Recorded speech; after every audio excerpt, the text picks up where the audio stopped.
Praise the Lord. आज हम उपवास के बारे में मनन करने जा रहे हैं और हम देखेंगे बाइबल में बहुत सारे लोगों ने उपवास किया अलग अलग कारणों के वजह से। तो हम देखते हैं कि मूसा, सबसे पहला उदाहरण मैं मूसा का आपको दे रही हूँ। मूसा 40 दिन और 40 रात तक उपवास किया जब परमेश्वर ने मूसा को 10 आज्ञाएं दी।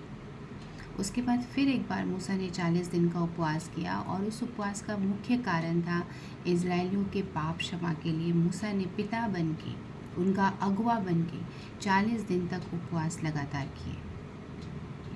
और भी बहुत सारे उदाहरण हैं, जैसे कि दानियल है जिसने उपवास किया। दाऊद ने भी जब उसकी बैतशबा के साथ जो उसकी पहली संतान हुई, वो जब रोगी हो गया तो उसने 1 हफ्ते तक उपवास किया और वो ज़मीन पर बैठा रहा, वो परमेश्वर से मांगता रहा।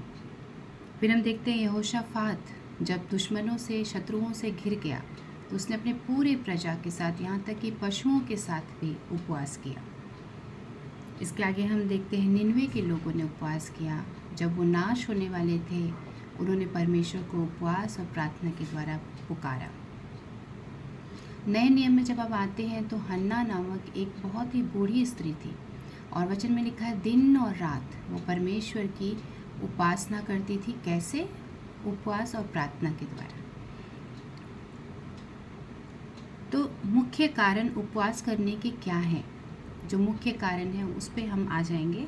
तो परमेश्वर की दया के लिए, परमेश्वर की रहमत के लिए उपवास किया जाता है। छुटकारे के लिए, पश्चाताप अर्थात परमेश्वर से पाप क्षमा पाने के लिए, जो परिस्थिति है उसको बदलने के लिए परमेश्वर को पुकारा गया है बाइबल में उपवास के द्वारा। यीशु ने भी जब उपवास किया, कब किया? जहाँ तक हमें ध्यान है, परमेश्वर जब उसने बपतिस्मा लिया यूहन्ना के द्वारा, तभी ऐसा वचन में लिखा है कि पवित्र आत्मा कबूतर के नाई उसके ऊपर आके ठहर गया और आत्मा ने उसे जंगल में जाने के लिए अगुवाई करी। जब वो जंगल में गया तो वो 40 दिन और 40 रात तक निराहार रहा, उसने कुछ न खाया और उसके बाद इब्लिस ने उसकी परीक्षा की। हम देखते हैं यहाँ पर यीशु उस उपवास के बाद, लोग शारीरिक रीति से निश्चय कमज़ोर होते, जैसे यीशु भी शरीर में था और वो भी कमज़ोर हो गया होगा, लेकिन वो शैतान के हर एक फंदे के ऊपर वो जयवंत हुआ। तो उपवास हमको आत्मिक शक्ति में बढ़ाती है और उपवास हमें सिखाती है कि शैतान के हर फंदे को कैसे आपको नाश करना है।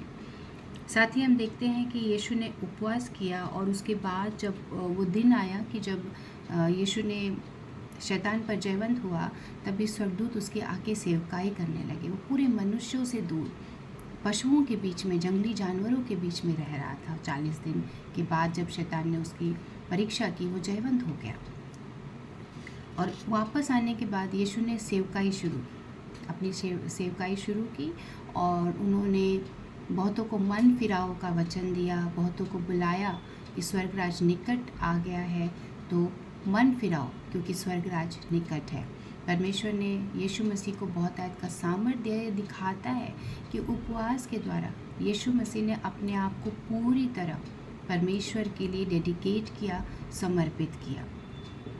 अब हम आगे देखेंगे उपवास किस रीति से करना चाहिए। अच्छा, मुख्यतः एक और कारण है जो मैं बताना भूल गई कि उपवास जब हम करते हैं तो उपवास का एक कारण ये भी होता है, कोई अति विशेष निर्णय लेना है या किसी मामले में आपको परमेश्वर का मार्गदर्शन चाहिए, तो उसके लिए भी उपवास किया गया है नए नियम में।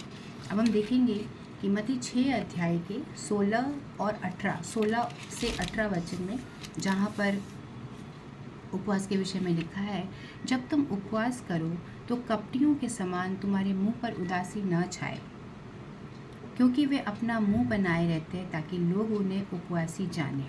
अब यहाँ पर आप क्लियरली देख लीजिए कि जो उपवास करता है उसके मुंह पर उदासी नहीं छाई रहनी चाहिए, अर्थात उसे स्वर्गीय आनंद से भरे रहना चाहिए। जो आनंद परमेश्वर हमें देते हैं, उस आनंद से निरंतर उनको भरे रहना चाहिए, उस खुशी के साथ कि जब परमेश्वर आपको देख रहे हैं, आपकी अंदर की जो परिस्थिति है, आपने परमेश्वर के लिए उपवास करने का ठाना है, तो जब परमेश्वर आपको देख रहे हैं तो आपको आनंदित होने की ज़रूरत है और चेहरे पर उदासी ना छाई रहे ताकि लोग जाने कि आपने उपवास किया है। तो अगर हमारे चेहरे पे उदासी छाई हुई है तो निश्चय हमें अपना प्रतिफल मिल चुका है, क्योंकि वचन में आगे लिखा है, मैं तुमसे सच कहता हूँ कि वे अपना प्रतिफल पा चुके। तो यदि आप उपवास करें, लोगों को बताते चले आपके चेहरे पे उदासी छाई रहे, तो क्या लगेगा लोगों को कि आप उपवासी हैं। लोगों ने जान लिया, परमेश्वर आपको आशीष नहीं दे सकते। तो आपको प्रचार नहीं करना है आपके उपवास का, बिल्कुल आपके अंतःकरण में पूरी प्रसन्नता के साथ, खुशी के साथ परमेश्वर के लिए उपवास करना है। तो प्रभु आप सबको उपवास करने के लिए और अगुवाई करे, सामर्थ्य दे, ताकत दे, क्योंकि उपवास करना हमारे लिए निश्चय ज़रूरी है। आइए मैं आपके लिए प्रार्थना करूं। हम सब मिलकर प्रार्थना में जाएंगे। प्रभु जी कोटि कोटि धन्यवाद देते प्रभु, आप सच्चे खुदावंद हैं, आपका अनुग्रह अद्भुत है प्रभु।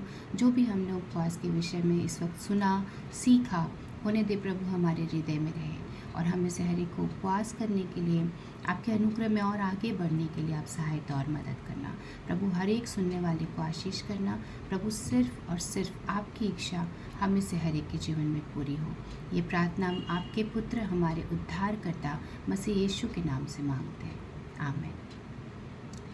God bless you all. प्रभु आप सबको बहुत ऐसे आशीष करें।